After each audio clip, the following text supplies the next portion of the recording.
Let's start with something deceptively simple. Two razors, same blades, same function, same brand. One is black and blue, the other is pastel pink. The pink one costs more. This isn't accidental.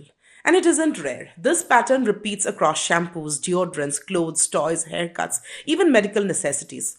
The phenomenon has a name, the pink tax.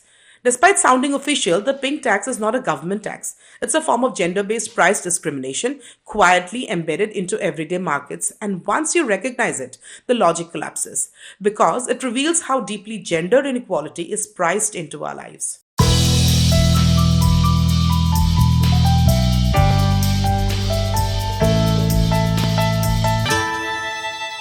Hello and welcome back to The Personal Lens, where we explore the political through the personal. This is Jayanti. In this episode of The Personal Lens, we break down how femininity has been turned into a maintenance project.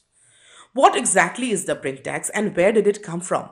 The pink tax refers to higher prices charged for products and services marketed to women compared to similar ones for men, even when there is no difference in quality, production cost, or functionality. The term gained mainstream attention after a landmark 1990 study by the New York City Department of Consumer Affairs, which found that women's products cost, on average, 7% more than men's across industries. A follow-up report in 2015 from Cradle to Cane confirmed that this disparity persists from childhood to old age. What's crucial here is intent. The pink tax does not exist because women's products are better. It exists because marketing assumes women will pay more and social norms ensure they often have no choice. Pink packaging, floral scents, and for women labels create an illusion of customization. But in reality, they create a justification for inflated pricing. Take razors. Study after study shows women's razors cost significantly more than men's, despite identical blade technology. The same applies to shampoos, conditioners, deodorants, and body washes. The explanation given by companies: women prefer premium products. But preference is not organic, it is cultivated. Women are socially conditioned to associate grooming with worth, respectability, and even morality. Body hair on men is neutral. On women, it's seen as careless or unhygienic. When grooming becomes compulsory, overpricing becomes exploitative. This is not consumer choice. This is coerced consumption. Then again, women's clothing routinely costs more even when it uses less material. Basic women's t-shirts and jeans are priced higher than men's equivalents. Add to this the fast fashion tap. Women's clothes are often designed to wear out faster, go out of trend quicker, and require constant replacement. Durability is masculinized, disposability is feminized. The result: women pay more, replace more, and are blamed for shopping too much. Now let's talk about hygiene and menstruation and how women end up paying to exist. Few examples expose the cruelty of the pink tax, like menstrual products. Sanitary pads and tampons are biological necessities, not optional purchases. Yet, for decades, they were taxed as luxury goods in many countries, including India until 2018. Even after GST removal, menstrual products remain expensive and inaccessible for many, contributing to period poverty. I've already talked about this in an earlier episode titled Blood and Boundaries: The Politics of Purity. A person who menstruates will spend a significant portion of their lifetime income simply managing a bodily function they did not choose. What's worse is the silence. Menstruation is stigmatized, hidden, euphemized, which makes price exploitation easier. You can't protest what you're taught not to talk about. Now let's come to the service economy, where buyers gets pricier, like dry cleaning and haircuts. A man's shirt and the woman's blouse, same fabric, same stains, yet the woman pays more. Why? Because women's clothing is assumed to be more complex. Haircuts show an even sharper disparity. Women often pay significantly more than men, even for basic trims. Length-based pricing is rare. Gender-based pricing is the norm. Here, the pink tax isn't about labor, it's about assumptions attached to gender. And here's where it gets more interesting. Multiple studies show women are charged 10 to 40% more for car repairs and maintenance. Mechanics assume women lack technical knowledge and are less likely to negotiate. This isn't just economic bias, it's epistemic injustice. Women are charged more because they are assumed to know less.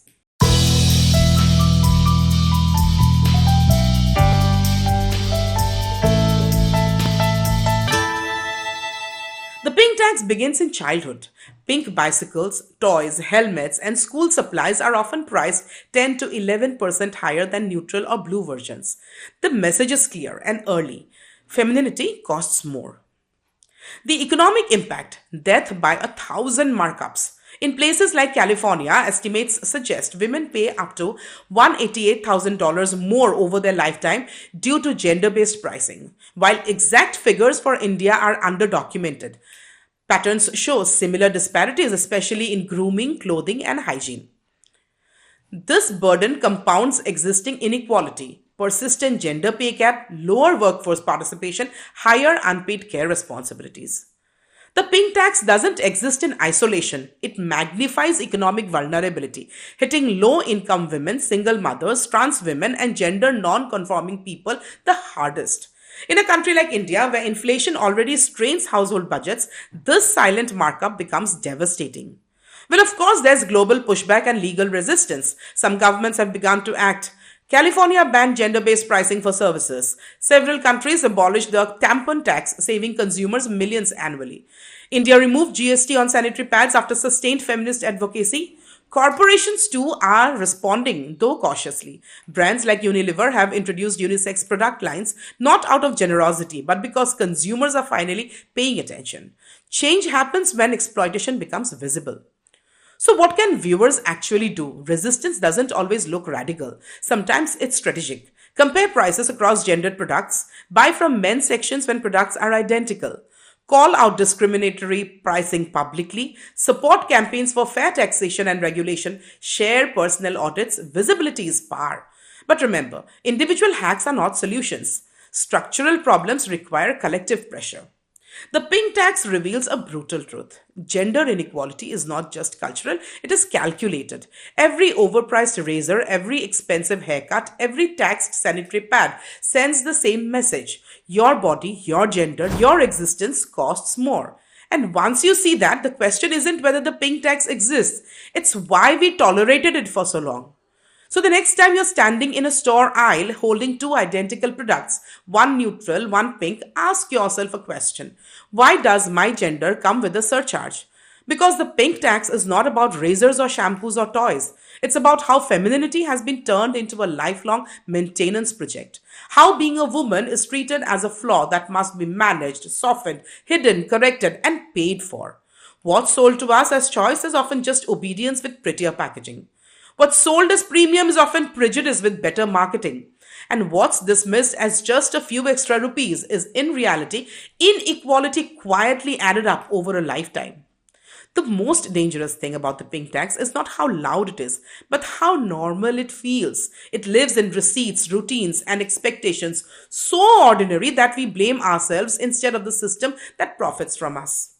But once you say it, you can't unsee it. Once you name it, it stops being personal inconvenience and becomes political truth. Because when being a woman costs more, it is not neutral, it is complicity. And this is exactly where the personal becomes political.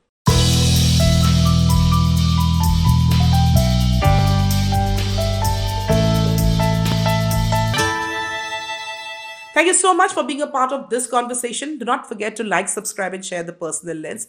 Do let us know your thoughts and reflections at the email provided in the description. Stay tuned as we shall be back with more of such conversations. Until then, stay curious, stay critical, stay informed, and keep looking through the personal lens.